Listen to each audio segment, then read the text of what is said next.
Канчалык көп убакыт кайнаса, ошончолук даамдуу болот албетте. Мен бул жолу менен 1,5 сааттай кайнаттым. Аягында сарымсактын калганын салып, жакшылап аралаштырабыз. Ошо менен соусубуз даяр болот. Эми спагеттини бышырып алсак болот. Кайнаган сууга жарым аш кашыктай туз салып, спагеттини салабыз жана кайнап чыккандан кийин болжол менен 8-10 мүнөттөй кайнатып алабыз. Андан кийин суусун төгүп салабыз.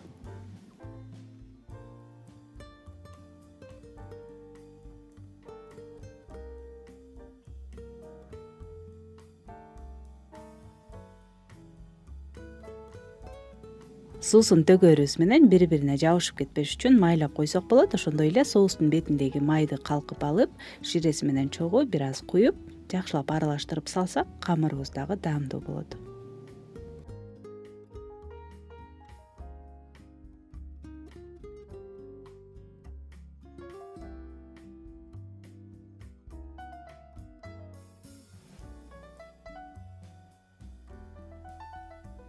Аягында соустун бетине сыр себелеп коебуз. Пармезан, моцарелла же болбосо кез келген башка катуу сырды колдоно берсек болот.